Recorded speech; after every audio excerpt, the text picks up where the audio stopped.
Hi everyone, I'm Crystal Jacobs. My company was called Center Stage Productions alongside my partner Jada Hubbard.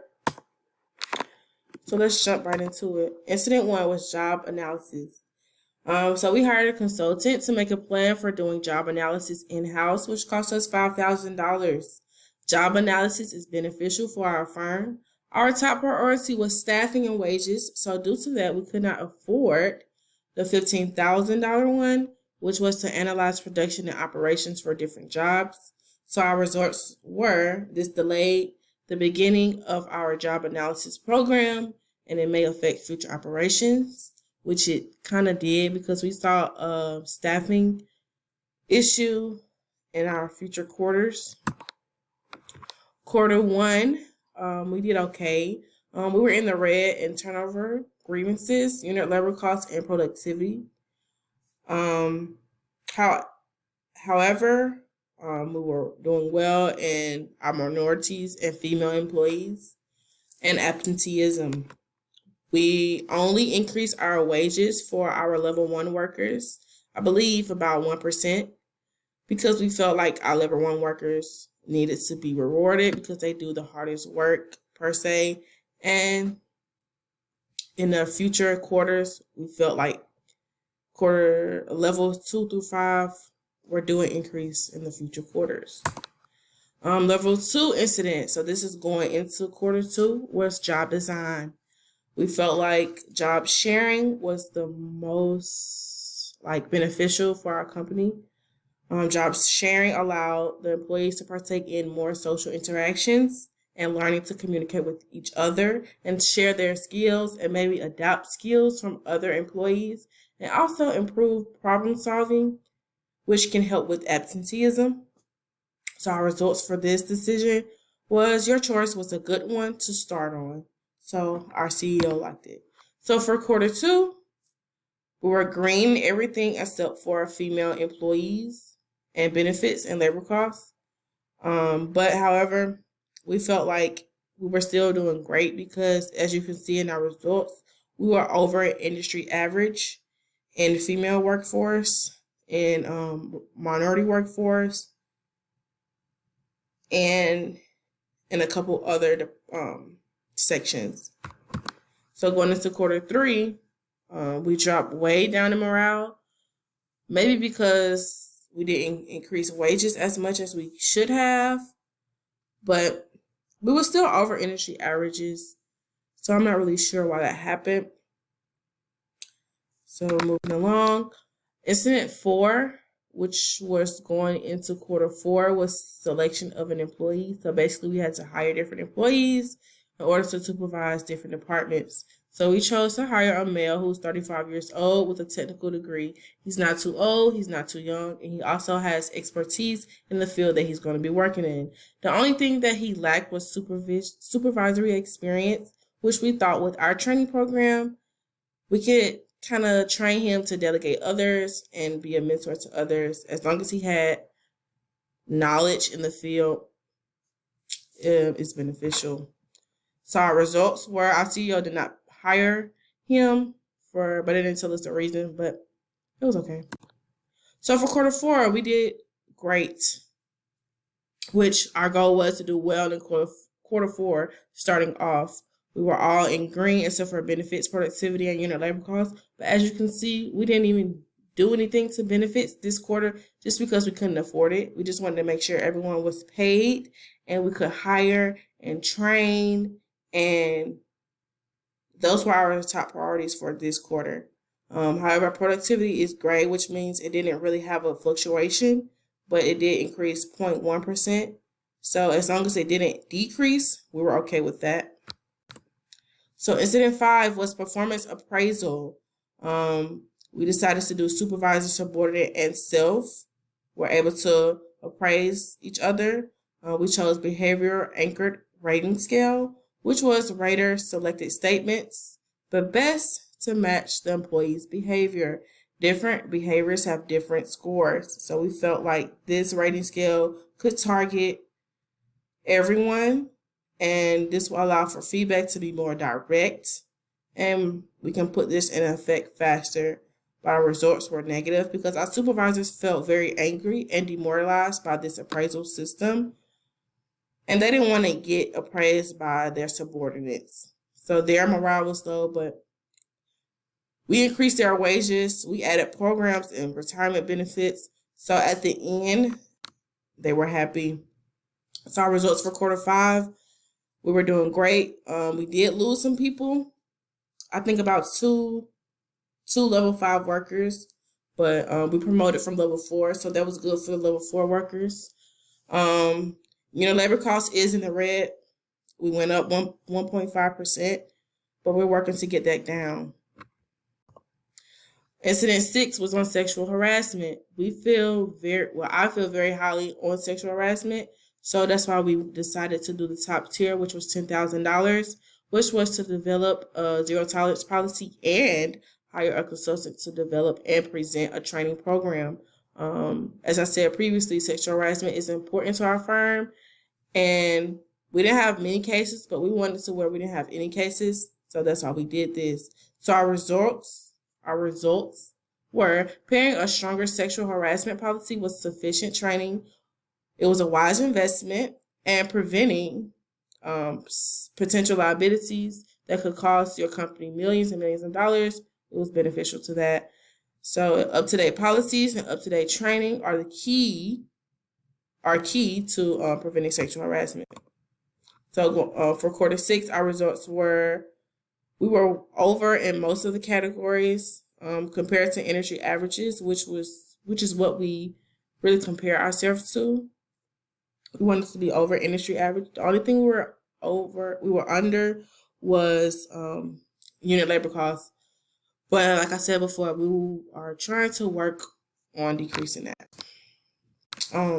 Also for the wages, as you can see, we were kind of over industry averages because we increased it by 2% overall, which was our workers really enjoyed that incentive. So going into quarter 7, incident 6 was on part-time employees.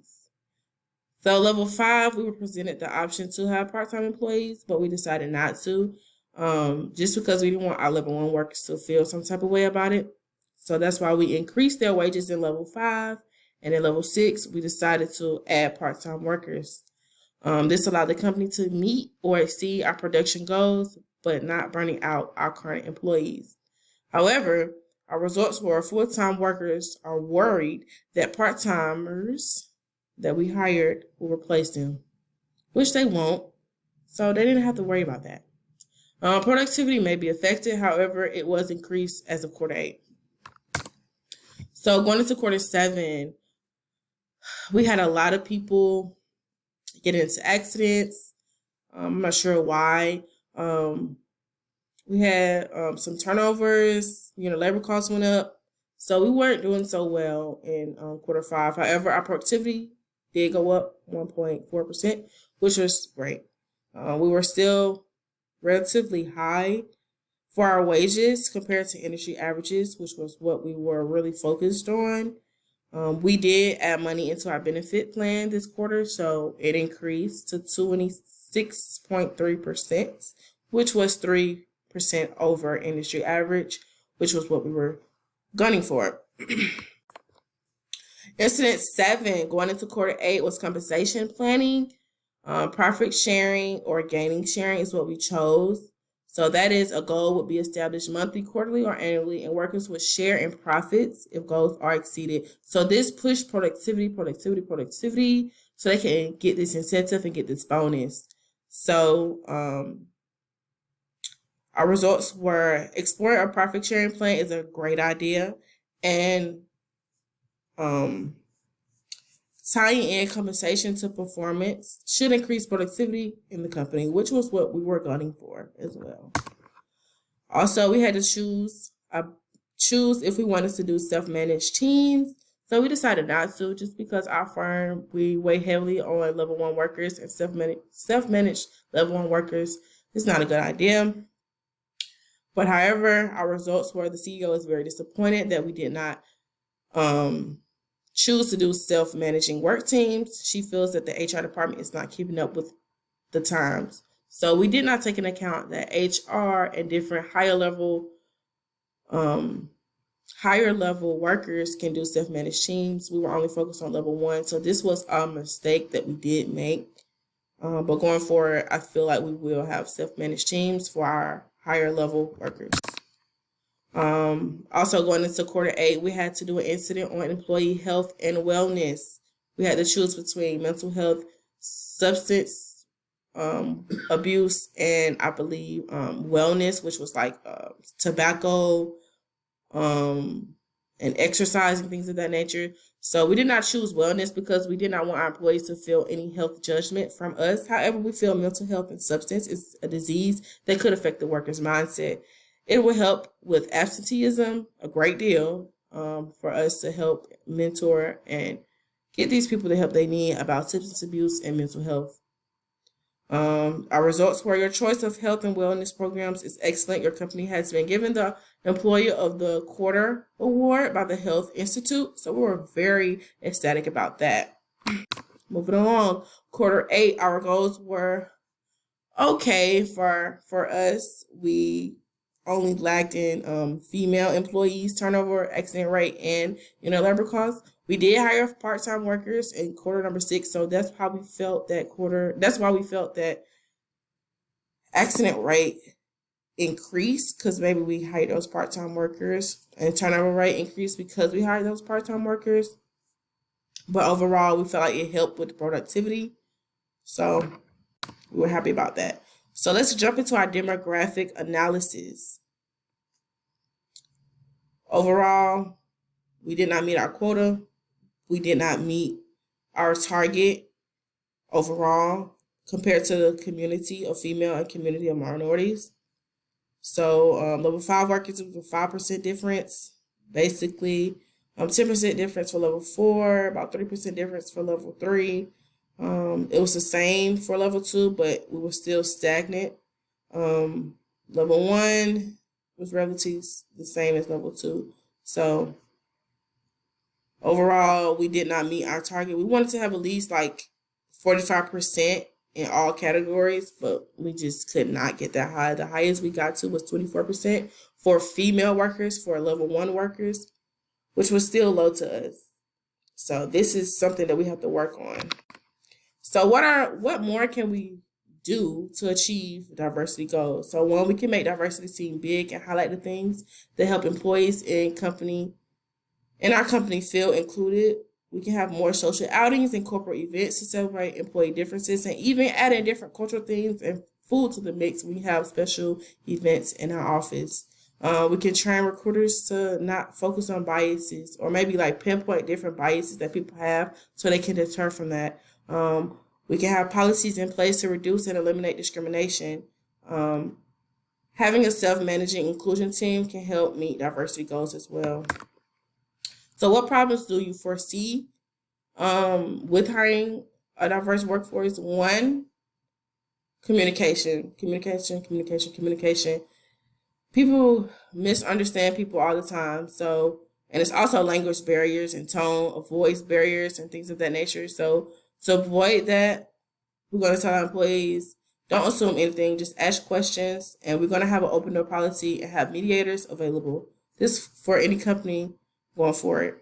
Also, segregation can occur. So to avoid that, we can do more integrated working teams and team building activities. And also harassment may occur. But having a policy, like I said in quarter number 6, develop a zero tolerance policy and have a consultant come in and present and train different employees.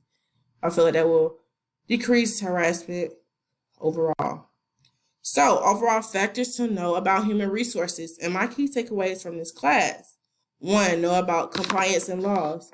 2, understand the overall culture of your job and help structure that in the best way possible. Add programs to help employees. Make sure you stay on top of staffing and talent work.